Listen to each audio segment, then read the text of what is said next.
दृश्य विपक्ष को देख करके कि जब इतने महत्वपूर्ण बिल पर चर्चा हो रही है, जब इतनी संवेदनशीलता के साथ और प्रधानमंत्री मोदी जी की प्रतिबद्धता के साथ ये विधेयक लाया गया है, तो बजाय इसके कि संजीदगी से इस पर बहस की जाए, सुझाव दिए जाए, इस पर राजनीति करने का प्रयास किया जा रहा है। और मुझे हैरत है नेता प्रतिपक्ष एलओपी जी के व्यवहार पर। उन्होंने जिन अपशब्दों का इस्तेमाल किया वो अनपार्लियामेंट्री तो है ही है, बल्कि इतना अनपार्लियामेंट्री एक्सप्रेशन है वो, मैं अपने बुक से नहीं बोलूँगा, कि यदि कोई व्यक्ति या माननीय सदस्य अपने आप को भी इडियट समझे तो वो नहीं कह सकता, सदन के बाहर जाकर के कह सकता, उसमें नहीं कह सकता। मुझे हैरत है कि नेता प्रतिपक्ष जिनका एक रुतबा रहता है, उनको ये बेसिक पार्लियामेंट्री नॉर्म्स की जानकारी नहीं।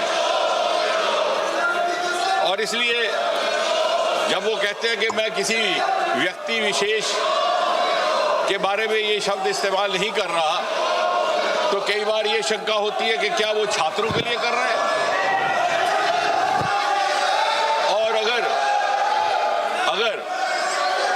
ये बच्चे जो हमारा भविष्य भी है, हिंदुस्तान का मुस्तकबिल भी और विकसित भारत के उज्जवल नागरिक भी, यानी उनको अगर इडियट कहा जाए तो इससे और ज्यादा दुर्भाग्यपूर्ण कुछ नहीं।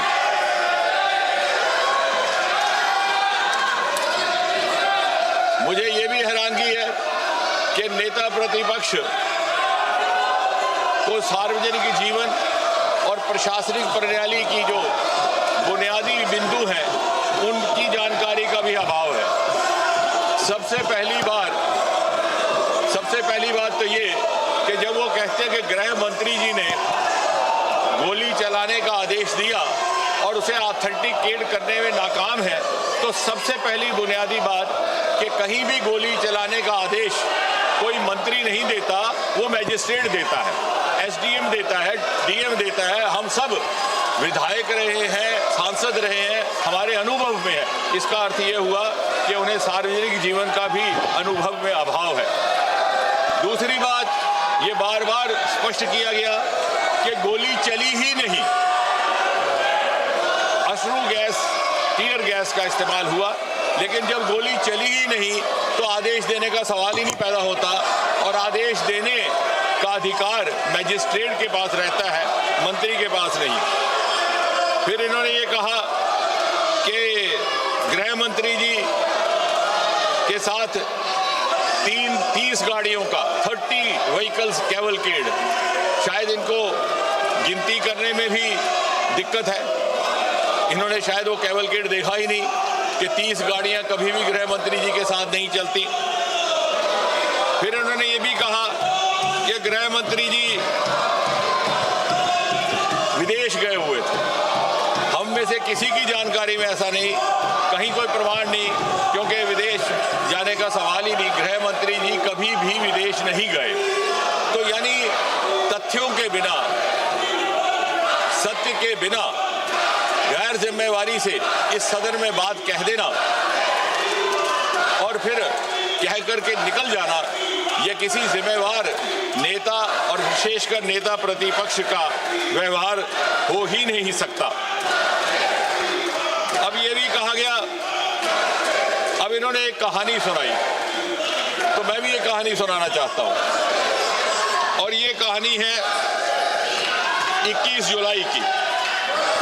21 जुलाई को नेता प्रतिपक्ष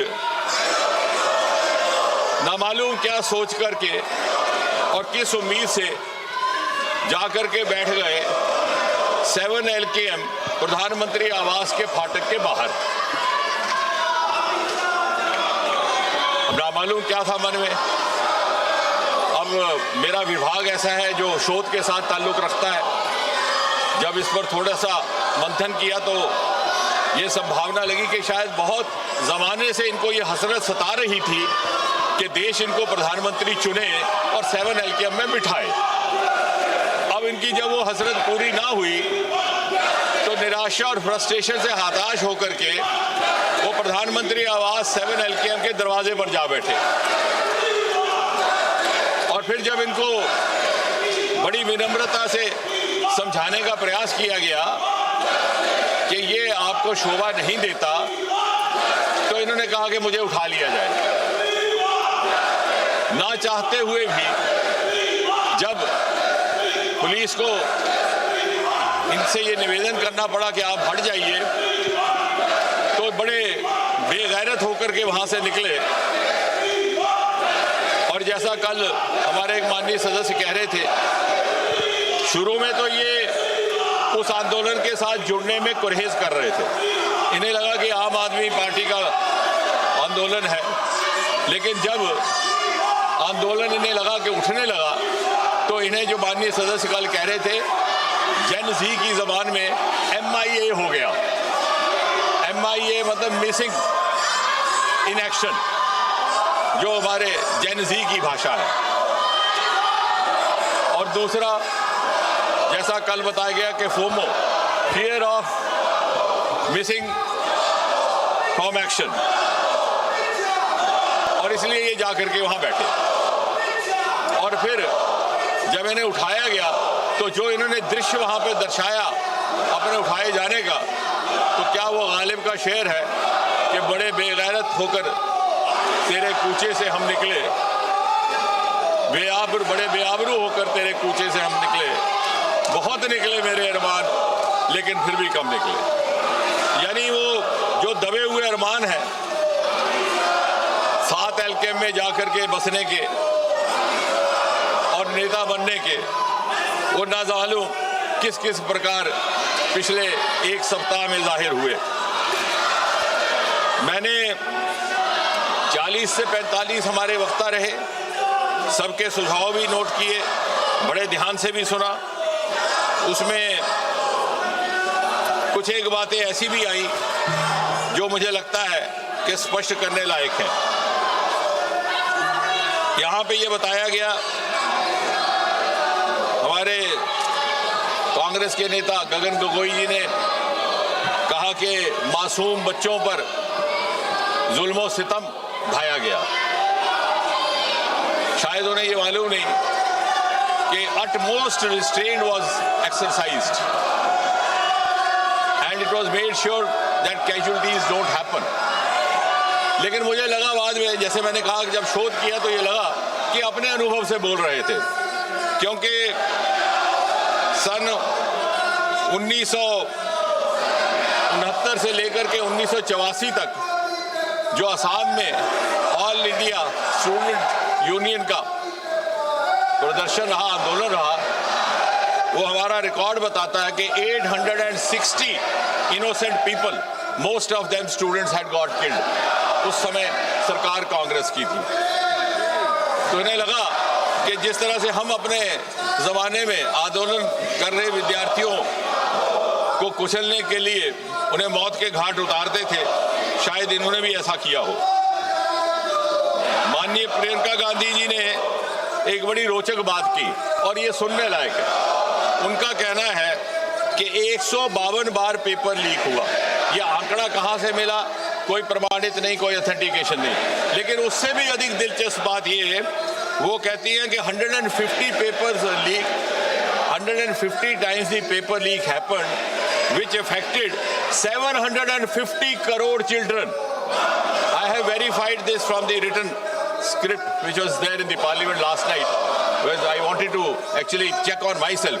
150 paper leaks affecting 750 crore children, which means 7.5 billion. The entire population of the world is just about 8 billion. And you have 7.5 billion children in India. ना मालूम ये आंकड़ा कहाँ से आया। या तो ये मन गढ़ंत है, या तो ये इसमें शरारत है, और या फिर इसमें इग्नोरेंस है। उन्होंने कहा कि सन 2024 के बाद जब ये एक्ट लगा था कोई कार्रवाई नहीं हुई। शायद उन्होंने ये अध्ययन नहीं किया कि 52 FIR लग चुके हैं पिछले 2 वर्ष में जब से ये एक्ट बना, जिसमें से 29 है प्रिवेंशन ऑफ अनफेयर मीन्स और और 23 है भारत संहिता के लिए। इसी तरह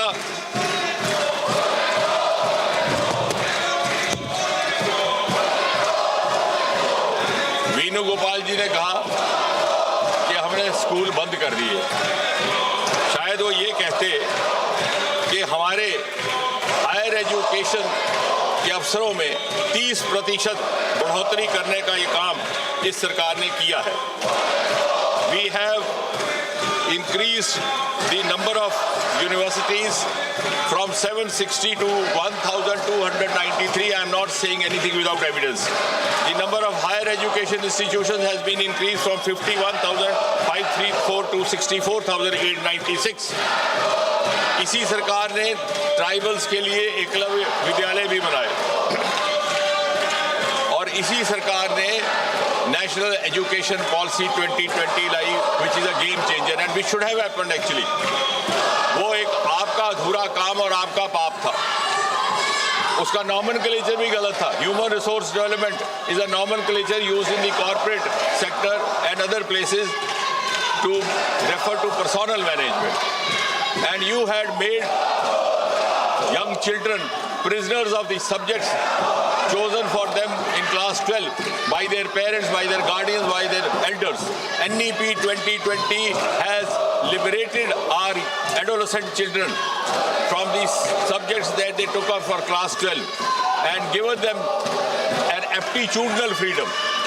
अर्थात यदि कोई माता पिता अपने बच्चे को 12वीं कक्षा में 12वीं जमात में मेडिकल के सब्जेक्ट चुनने के लिए इसलिए हिदायत देते हैं कि उन्हें ये उम्मीद होती है कि वो आगे चल करके डॉक्टर बने और किसी कारण वो नहीं बन पाता, तो पिछले जैसे हालात नहीं कि वो बीएससी भी उन्हीं समून में करेगा, एमएससी भी उसी सब्जेक्ट में करेगा, पीएचडी भी उसी सब्जेक्ट में करेगा, ना चाहते हुए भी ही becomes prisoner of the subjects. Here we have entry exit. अगर वो डॉक्टर नहीं बना और उस डॉक्टर बने बगैर वो सब्जेक्ट्स को आगे अध्ययन जारी नहीं रखना चाहता तो वो लिटरेचर में जा सकता है, मैथमेटिक्स में जा सकता है। There is a democratization of higher education across the country. और इतना ही नहीं, यही वो सरकार है जिसने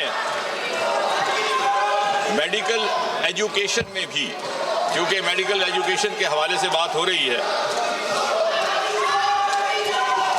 एम्स की संख्या 7 से लेकर 22 तक बढ़ा दी।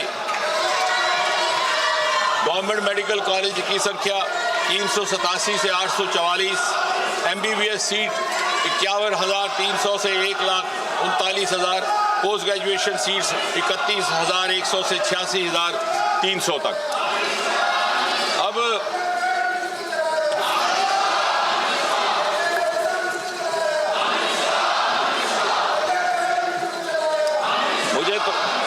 तो हम ये थे कि इस बिल पर गंभीर चर्चा होती, क्योंकि जिस तरह से प्रधानमंत्री जी ने बड़ी संवेदनशीलता के साथ कार्रवाई की है, अभी हाल ही में जो पेपर लीकेज हुआ उसकी जानकारी 7 और 8 जुलाई की रात को आई। 12 तारीख को सीबीआई को सौंप दिया गया। तुरंत 13 व्यक्ति हिरासत में ले लिए गए। साथ ही साथ लगभग 92 लोकेशंस पर रेड किया गया और 12 तारीख को ही सीबीआई दिया। और मुझे कहते हुए तसल्ली है कि कल चार्जशीट फाइल हुआ और आज से वो ट्रायल भी शुरू हो गया इस नए कानून के तहत, जिसके अनुसार पूरा का पूरा फैसला 5 महीने में मुकम्मल हो जाएगा। पहले 2 महीने में इन्वेस्टिगेशन, इंटेरोगेशन और अगले 3 महीने में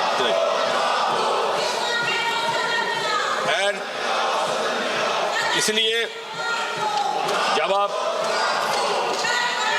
इसके अतिरिक्त अगर आप युवाओं की बात करते हैं तो इसके अतिरिक्त सरकारी नौकरी की मानसिकता से बाहर निकालने का काम और अन्य विकल्प भी इसी सरकार ने पैदा किए। जब आपने सरकार छोड़ी तो इस देश में स्टार्टअप की संख्या केवल 350 थी, आज बढ़कर के 2,30,000 से ऊपर हो गई। हम तीसरे दर्जे पर आन खड़े हो गए और इसलिए बहुत समय ना लेता हुआ मैं सीधा इस बजट के विषय में थोड़ी एक बात करके अपनी बात को समाप्त करूंगा, क्योंकि आप इस समय आपका भी उस तरह का नहीं है।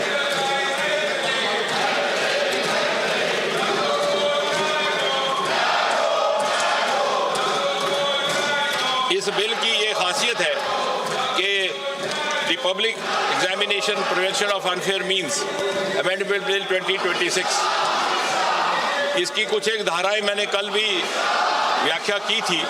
कुछ और तफसील में अगर आज जाने का मौका है तो मैं कुछ ही क्षण लेकर के इस बात को कंक्लूड करता हूँ। Public examination prevention of unfair means bill 2024 was enacted in January 24, लेकिन हाल ही के घटनाक्रम के बाद ये इस सरकार की संवेदनशीलता है and openness to accept the inputs and to learn from the experience and also to learn from the advice of the experts के लगा कि इसको और स्ट्रिंजेंट बनाया जाए। इस एक्ट के तहत जो अनअमेंडेड था उसमें भी the offence is cognizable, non bailable, non compoundable with stringent punishment. लेकिन जब महसूस हुआ कि इसे और ज़्यादा सख्त बनाने की आवश्यकता है तो इसकी कुछ एक धाराओं में संशोधन करने का काम किया गया है। Section 1 of subsection 1 of section 10, person और person involve in malpractice, सरकार की अवधि थी 3 से 5 साल and fine up to 10 lakh, उसको बढ़ा करके 5 से 10 साल किया गया और जुर्माना 50 लाख तक। सर्विस प्रोवाइडर, जिसकी परिभाषा मैं कल दे चुका हूं इन माय इंट्रोडक्टरी रिमार्क्स, उनका फाइन था पहले 1 करोड़ तक, उसे बढ़ा करके 5 करोड़ कर दिया गया और उनको 4 साल के बजाय 8 साल तक कोई और एग्जाम कंडक्ट करने पर बाधित कर दिया गया। डायरेक्टर और मैनेजमेंट की सज़ा 3 साल से लेकर 10 साल से बढ़ा करके 5 साल से 10 साल तक कर दी गई। फाइन 1 करोड़ से बढ़ा करके 5 करोड़ तक कर दिया गया। और इसी तरह जो ऑर्गेनाइज्ड क्राइम है, बार बार कुछ एक सदस्यों ने उसका उल्लेख किया है, मैं उस पर भी वाजे कर दूं कि उसके लिए इम्प्रिजनमेंट 5 साल से 10 साल से बढ़ा करके 7 से 10 साल कर दी गई। Fine which was not less than 1 crore has been increase up to 10 crore. और इसलिए बहुत सारी यहाँ बातें की गई। मैं ये भी कहना चाहूँगा कि कोई भी बच्चा अगर सुसाइड करता है तो जितना आपको उसका खेद है उससे ज़्यादा हमें है, लेकिन हमें आंकड़ों में ना उलझाइए। हालांकि किसी मृतक बच्चे के आंकड़े का व्याख्या करना कोई शोभा नहीं देता, लेकिन the rate of suicide related to paper leakage also has reduced over the last few years. यही कुछ एक बात कह करके मैं अपनी बात समाप्त करता हूँ। प्रश्न ये कि श्री N.K. प्रेमचंद्रन द्वारा प्रस्तुत संशोधन 1 को स्वीकृत किया जाए। जो सदस्य इसके पक्ष में हाँ गए, जो सदस्य विरोध में ना गए, मेरे विचार में निर्णय ना वालों के पक्ष में, ना वालों के पक्ष संशोधन स्वीकृत हुआ। प्रश्न ये कि विधेयक पर विचार किया जाए। जो सदस्य के पक्ष में हाँ गए, जो सदस्य विरोध में ना गए, मेरे विचार में निर्णय हाँ वालों के पक्ष में, हाँ वालों के पक्ष में विधेयक को विचार करने हेतु प्रस्ताव स्वीकृत किया गया। अब सभा विधेयक पर खंडवार विचार करेगी। निम्नलिखित मान्य सदस्यों के इस विधेयक पर विभिन्न खंडों में आए संशोधन हैं। श्री N.K. प्रेमचंद्रन, विशाल पाटिल, प्रोफेसर शौकत राय, डीन कोरियाल, नीरज मौर्य, आनंद भदौरिया, श्याम कुमार बर्वे, के राधाकृष्णन, E.B. बिडन, लालजी वर्मा, राजेश रंजन, बेनी मेनन, शफी परमबिल, अजय कुमार सिन्हा, मनोज कुमार, शशिकांत सेंथिल, D.M. कतिर आनंद। मेरा अनुरोध है, अगर आप सब अपने अपने संशोधन प्रस्तुत करना चाहते हैं तो अपने अपने स्थान पर चले जाएं, तो मैं सभी खंडों के सभा के निर्णय के लिए एक साथ लेता हूं। जा रहे हैं आप? नो।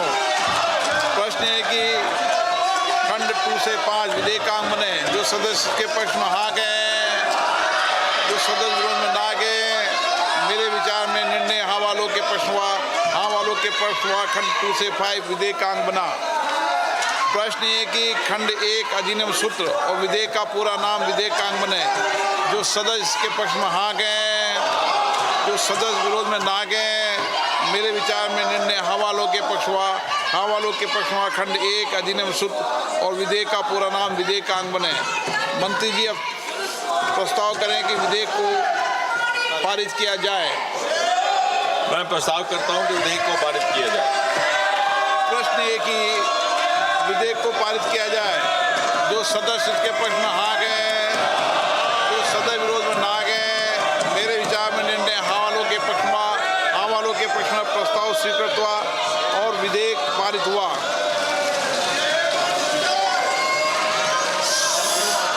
सभा की कार्रवाई कल गुरुवार दिनांक 30 जुलाई 2026 को 11 बजे तक के लिए स्थगित की जाती है।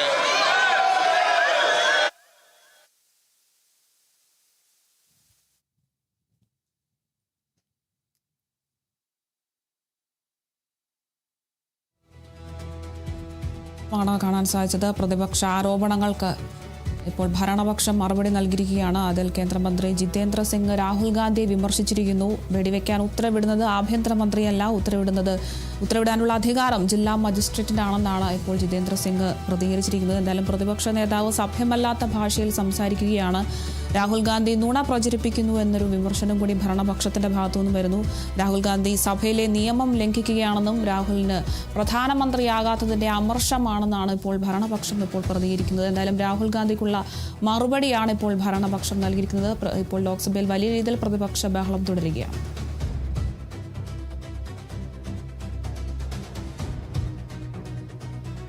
വിവരങ്ങളുമായി അതുല്യ രാമചന്ദ്രൻ ചേരുന്നുണ്ട്. അതുല്യ, ഇപ്പോഴും വീണ്ടും സഭ കൂടുമ്പോൾ പ്രതിപക്ഷത്തിന്റെ ഭാഗത്തുനിന്ന് വലിയ രീതിയിലുള്ള വിമർശനമാണ് വരുന്നത്. ഇപ്പോൾ ഭരണപക്ഷം പ്രതിപക്ഷത്തിന്റെ ചോദ്യങ്ങൾക്കുള്ള മറുപടി തന്നിരിക്കുകയാണ്. രാഹുൽ ഗാന്ധി നുണ പ്രചരിപ്പിക്കുകയാണെന്നും ഇത്തരത്തിൽ ആഭ്യന്തരമന്ത്രിയല്ല വെടിവെക്കാൻ ഉത്തരവിടുന്നത് എന്നൊരു പ്രതികരണമാണ് ഭരണപക്ഷത്തിന്റെ ഭാഗത്തുനിന്ന് വരുന്നത്. വിശദാംശങ്ങൾ എങ്ങനെയാണ്?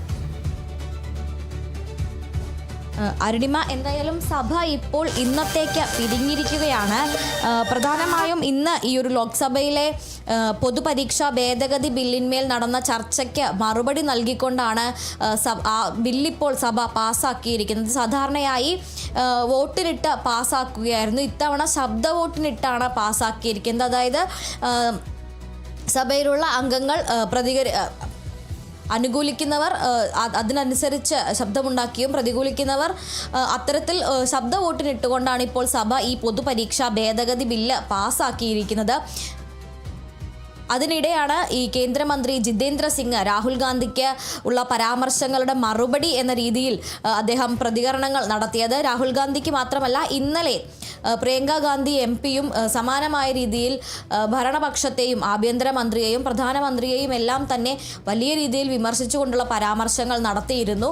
അതോടൊപ്പം തന്നെ രാഹുൽ ഗാന്ധി ഇന്ന് രാവിലെ സഭയിൽ കേന്ദ്ര ആഭ്യന്തരമന്ത്രി അമിത്ഷായെ കടന്നാക്രമിച്ചുകൊണ്ടുള്ള പരാമർശങ്ങളും നടത്തിയിരുന്നു. അപ്പോൾ അതിനെല്ലാം മറുപടി നൽകിക്കൊണ്ടായിരുന്നു ജിതേന്ദ്ര സിംഗിൻ്റെ, അതായത് കേന്ദ്രമന്ത്രി ജിതേന്ദ്ര സിംഗിൻ്റെ പ്രതികരണം ഉണ്ടായിരുന്നത്. സഭയിൽ ഇത്തരം അൺപാർലമെൻ്ററി ആയിട്ടുള്ള, അതായത് സഭ്യമല്ലാത്ത ഭാഷയിലാണ് ലോക്സഭയുടെ പ്രതിപക്ഷ നേതാവ് തന്നെ സംസാരിക്കുന്നത് എന്നതായിരുന്നു അദ്ദേഹം പറഞ്ഞത്. രാഹുൽ ഗാന്ധിയെ വലിയ രീതിയിൽ വിമർശിച്ചുകൊണ്ടായിരുന്നു അദ്ദേഹത്തിൻ്റെ പ്രസംഗം. അദ്ദേഹം പറഞ്ഞത്, രാഹുൽ ഗാന്ധി പറയുന്നത് ആഭ്യന്തരമന്ത്രിയാണ് കുട്ടികളെ വെടിവെക്കാൻ പറഞ്ഞത് എന്നതാണ്. എന്നാൽ സാമാന്യ വിവരമുള്ള, അതായത് ഇതിനെക്കുറിച്ച്, ഈ സംവിധാനങ്ങളെക്കുറിച്ച് എങ്ങനെയാണ് പോലീസിൻ്റെയും മറ്റും സംവിധാനങ്ങൾ പ്രവർത്തിക്കുന്നത് എന്ന് വിവരമുള്ള ഒരാൾക്ക് അങ്ങനെ പറയാൻ കഴിയില്ല. കാരണം കുട്ടികളെ ഇത്തരത്തിൽ വെടിവെക്കാനോ അല്ലെങ്കിൽ സമരക്കാർക്കെതിരെ നടപടിയെടുക്കാനോ ഉത്തരവിടുക അത് ആഭ്യന്തരമന്ത്രിയുടെ ജോലിയല്ല, മജിസ്ട്രേറ്റാണ് അത്തരത്തിലുള്ള നിർദ്ദേശങ്ങൾ നൽകുന്നത്. അതുപോലെ തന്നെ പ്രിയങ്ക ഗാന്ധിയുടെ ഇന്നലത്തെ പ്രസംഗത്തെയും അദ്ദേഹം എടുത്തു പറഞ്ഞു. അത് കേൾക്കാനൊക്കെ വളരെ നല്ലതായിരുന്നു എന്ന് അദ്ദേഹം പരിഹാസ രൂപേണ പറയുകയുണ്ടായി. അതുപോലെ തന്നെ അമിത്ഷാ 30 കാറുകളുടെ അകമ്പടിയോടെയാണ് വരുന്നത് എന്നുള്ള രാഹുലിൻ്റെ പരാമർശത്തെയും അദ്ദേഹം വിമർശിച്ചു. അദ്ദേഹം ഒരു രാജ്യത്തിൻ്റെ ആഭ്യന്തര മന്ത്രിയാണ് എന്നത് ഓർമ്മിപ്പിക്കുന്നു എന്നാണ് ജിതേന്ദ്ര സിംഗ് പറഞ്ഞത്. അതോടൊപ്പം തന്നെ ഒരു പ്രതിപക്ഷ നേതാവ്, അതായത് ഒരു ലോക്സഭയുടെ രാജ്യത്തെ ഏറ്റവും പ്രധാനപ്പെട്ട ജനപ്രതിനിധികളുടെ തന്നെ നേതാവായിട്ടുള്ള ഒരാളാണ് ഇത്തരത്തിൽ സഭ്യമല്ലാത്ത ഭാഷയിൽ സംസാരിക്കുന്നത്, അനാവശ്യമായിട്ടുള്ള പദങ്ങൾ ഉപയോഗിക്കുന്നത് എന്നെല്ലാം അദ്ദേഹം വിമർശിക്കുകയുണ്ടായി. എന്തായാലും ഈ വലിയ രീതിയിലുള്ള ഒരു വിമർശനത്തിന് ശേഷമാണ് സഭയിൽ ഒരു ബഹളമുണ്ടായിരുന്നു. വലിയ രീതിയിൽ തന്നെ പ്രതിപക്ഷത്തിൻ്റെ ഭാഗത്തു നിന്നും MP-മാർ എഴുന്നേറ്റ് നിന്ന് ബഹളം തുടരുന്നുണ്ടായിരുന്നു. കേന്ദ്രമന്ത്രിയുടെ പ്രസംഗം തുടരുമ്പോഴും പ്രതിപക്ഷം ബഹളം വയ്ക്കുന്നുണ്ടായിരുന്നു. എന്തായാലും പ്രതിപക്ഷത്തിൻ്റെ ആ ബഹളത്തിനിടയിലും ഈ ഒരു ബില്ല് സഭ ശബ്ദ വോട്ടിനിട്ട് പാസ്സാക്കുകയായിരുന്നു. പക്ഷേ ആ ഒരു സമയത്തും അനിയന്ത്രിതമായ രീതിയിൽ തന്നെയാണ് പ്രതിപക്ഷത്തു നിന്നുള്ള MP-മാരുടെ പ്രതിഷേധമുണ്ടായിരുന്നത്. അതോടുകൂടിയാണ് സഭ ഇന്നത്തേക്ക് പിരിയാൻ തീരുമാനമായത്. എന്തായാലും ഈ പൊതുപരീക്ഷാ ഭേദഗതി ബില്ല് അത് ശബ്ദ വോട്ടോടെ പാസ്സാക്കി. ആ ബില്ല് ഇന്ന് ലോക്സഭയിൽ പാസ്സാക്കിയതിനു ശേഷമാണ് ലോക്സഭ ഇപ്പോൾ പിരിഞ്ഞിരിക്കുന്നത്. ശരി, വ്യക്തമാണ്. എന്തായാലും ലോക്സഭയിൽ വീണ്ടും പ്രതിപക്ഷത്തിൻ്റെ ബഹളമാണ് നമ്മൾ കണ്ടത്. എന്തായാലും പൊതുപരീക്ഷാ ഭേദഗതി ബില്ല് സഭ പാസ്സാക്കിയിരിക്കുകയാണ്. എന്തായാലും പ്രതിപക്ഷത്തിൻ്റെ എല്ലാ വിമർശനങ്ങൾക്കും ഭരണപക്ഷവും മറുപടി പറഞ്ഞിരിക്കുകയാണ്. രാഹുൽ ഗാന്ധിക്കെതിരെ വലിയ രീതിയിലുള്ള വിമർശനമാണ് കേന്ദ്രമന്ത്രി ജിതേന്ദ്ര സിംഗിൻ്റെ ഭാഗത്തു നിന്നും ഉണ്ടായിരുന്നത്. കൂടുതൽ വിശദാംശങ്ങൾ നൽകിയത് അതുല്യ രാമചന്ദ്രൻ.